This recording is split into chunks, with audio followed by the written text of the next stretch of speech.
Bonjour bien-aimés viewers, amis, famille humaine, je viens à vous aujourd'hui pour brièvement discuter du monde du rêve, c'est-à-dire des plans astraux, de la 4e dimension, et donc pour dire que bon, on a tous un jour ou l'autre communiqué avec ce plan, cette dimension, on a reçu des rêves, mais on pense que le rêve est moins réel que la réalité physique, alors qu'en réalité, il s'agit d'un réservoir pour faire des expériences,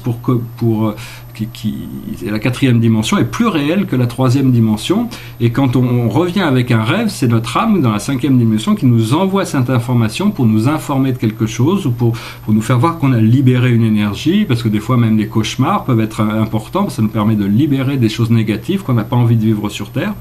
Et donc voilà, et puis il y a quelque chose de très très important à comprendre, c'est que si vous pouvez rêver de quelque chose, c'est que c'est possible. Alors, je ne sais pas si vous avez peut-être déjà rêvé que vous voliez.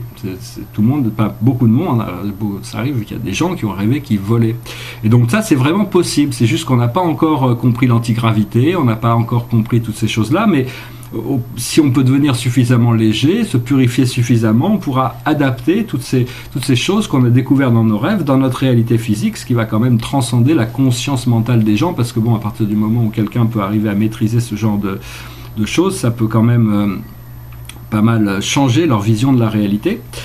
Et donc j'ai déjà discuté un peu des plans astraux dans ma vidéo sur Halloween, en discutant des archétypes négatifs comme les vampires, les sorcières, les loups-garous, enfin tout ça, ce sont des êtres quand même réels, hein. Il faut savoir que toutes ces choses, bien que si on regarde sur un dictionnaire, on va voir que c'est des choses fictives, hein, mais bon, c'est parce qu'on n'a pas encore compris qu'il y a d'autres dimensions de réalité.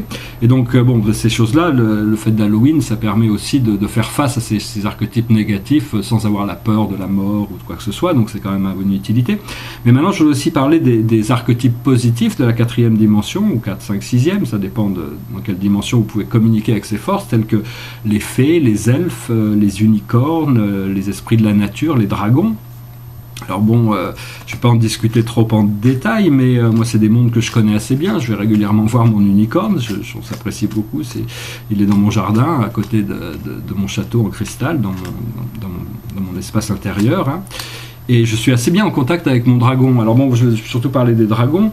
Les dragons sont des êtres mystiques, mais qui ont vraiment existé dans la réalité physique. La preuve, c'est que au Moyen-Âge, aussi bien dans la littérature chinoise que dans la littérature occidentale, ces créatures existaient, alors que ces deux civilisations ne se connaissaient pas, mais ils ont quand même... Bon, c'est des créatures, c'était les gardiens des feux sacrés, qui avaient quand même choisi de venir s'incarner sur le plan terrestre, mais elles ont été emmenées dans la dualité, puis ils ont été exterminés par les humains, mais bon, les dragons ont pardonné aux humains. Nous avons tous un dragon qui nous connecte, on est tous connectés au dragon. Bon, moi, cette connexion est très forte, parce qu'en astrologie chinoise, je suis dragon ascendant dragon, donc c'est vraiment une force... Ce qu'il faut savoir, c'est qu'on a même retrouvé des squelettes de dragons, et ce qui se passe, c'est qu'ils ont bon, ça n'a pas été rendu public parce qu'on ne peut pas encore révéler tout ça comme ça, mais ce qui se passe, c'est qu'ils avaient deux capacités qui étaient absolument exceptionnelles. La première, c'est que le contenu de leur respiration, ils respiraient un gaz qui, quand ils rentraient en contact avec l'oxygène à l'extérieur, ils prenaient feu, donc ils avaient cracher du feu, donc c'était assez exceptionnel. Et puis c'est des êtres qui maîtrisaient l'antigravité, c'est-à-dire que une fois malgré la taille énorme de leur corps, ils avaient toutes petites ailes, mais ils arrivaient quand même à voler. Et quand vous reconnectez avec votre dragon, il peut vous apprendre ces choses-là. Alors bon, on va voir si dans les mois, les années à venir, différentes personnes pourront commencer la lévitation, apprendre à découvrir ces choses. Bon, tout ce qui est du monde des fées, c'est quand même un monde assez merveilleux. Ce sont des êtres qui sont contactables dans la nature et qui se sont retirés de la conscience de l'humanité quand les machines se sont arrivées pour se protéger. Pour ce qui est des elfes, bon, c'est un monde assez aussi. Ce sont des créatures magiques qui sont assez humanoïdes quand même. Et bon, la dernière fois que j'étais là, je suis presque tombé amoureux d'une femme elfe, parce que l'amour, ça se passe dans les yeux, hein, c'est pas une apparence. Mais enfin bon, je voulais juste dire que bon, tous ces mondes sont réels. Vous pouvez, au fur et à mesure que vous acceptez plus votre imaginaire, votre imagination, ou votre création, vous arrivez mieux à intégrer, et ces réalités peuvent s'intégrer à vous aussi dans le respect, l'égalité. Et donc voilà, c'est juste une question de niveau de conscience, niveau de vibration. Je voulais aussi dire que si vous n'avez pas encore fait votre lettre au Père Noël, pour Noël, si vous voulez des choses, il faudrait se dépêcher parce que ça commence à être un peu tard. Vous pouvez l'adresser, cette lettre, à vos anges, à l'univers, à Dieu, enfin peu importe comment, ce qui est confortable pour vous, mais enfin c'est bien d'adresser vos désirs pour que d'ici la période du Christmas, de la messe du Christ, l'arrivée de l'amour, ces choses peuvent être délivrées à vous. Si vous n'êtes pas prêt, ça sera remis à l'année prochaine, mais bon, il y a plein de cadeaux que l'univers peut vous faire, il faut vous préparer pour ça. Si vous êtes prêt, ils vont arriver. Une autre chose que je voulais signaler par rapport au monde du rêve, c'est que moi je suis vraiment un grand optimiste, et je suis toujours optimiste. Mais en étant toujours optimiste, ça amène à beaucoup de déceptions. C'est-à-dire on a toujours s'attendre pour le mieux et on n'a pas toujours ce qu'on attend. Mais malgré ça, c'est mieux que d'être pessimiste parce que en restant optimiste, on ouvre quand même la possibilité de quand même garder de garder notre rêve actif et petit à petit les pièces se construisent parce que le rêve est beaucoup plus réel que ce qu'on pense et c'est ce qu'on crée aujourd'hui sera la réalité de demain. Ce qu'on crée dans cette vie-là, notre rêve de cette vie sera manifesté dans notre prochaine incarnation. Donc toutes ces choses sont beaucoup plus importantes que ce qu'on peut nous le laisser croire. Donc c'est vraiment c'est aussi essayer de devenir le plus haut aspect de vous-même, devenir unifié avec la beauté, la bonté, la vérité, à travers la science, l'art, la philosophie, et vraiment, mais bon, sans absorber la négativité des autres, parce que dans l'univers il y a tout, au niveau de Dieu a toutes les expériences, mais nous ce qu'on a besoin c'est d'intégrer les réalités positives de notre âme. Et donc, mais il n'y a que ça vraiment à faire, c'est le seul jeu qui existe, quoi. Il y a la vie, il n'y a pas d'autre chose, et tout est la vie, tout est inclus dans la vie.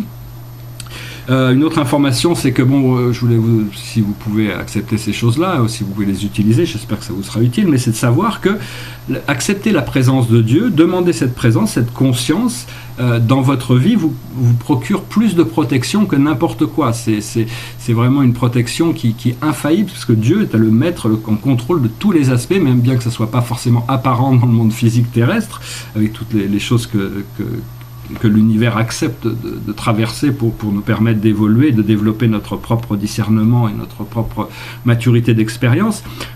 À tout moment, l'Esprit suprême peut prendre contrôle de toutes ces choses, mais il ne s'imposera pas tant que vous ne l'invitez pas dans votre vie. Donc c'est vraiment, vous devez aspirer à cette maîtrise, de pouvoir vous aligner avec cette volonté divine.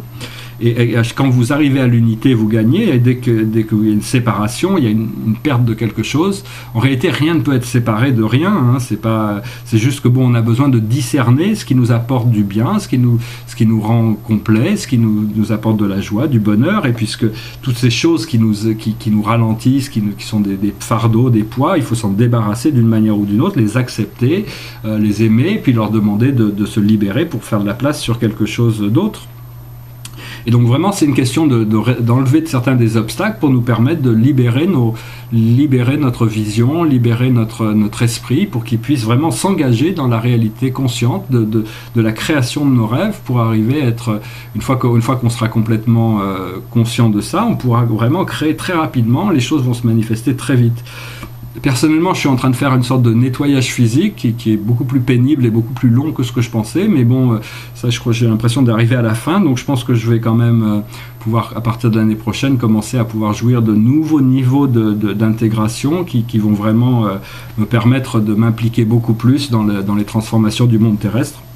Donc voilà, je vous souhaite une excellente journée. J'espère que ce message aurait été intéressant pour vous. J'espère que vous restez bien conscience je voudrais c'est un conseil, c'est de savoir que vos guides et votre esprit, votre âme communiquent à travers vos rêves, et donc restez bien conscient des rêves. Vos rêves sont très importants. Ils vous envoient des messages pendant votre sommeil, et puis même pendant la journée. Je ne dis pas qu'il faut rêver tout le temps, mais maintenir une vision positive par rapport à ce que vous voulez. Au plus vous pouvez rester concentré sur cette vision positive, au plus vous y croyez, au plus il y a de chances qu'elle puisse se réaliser.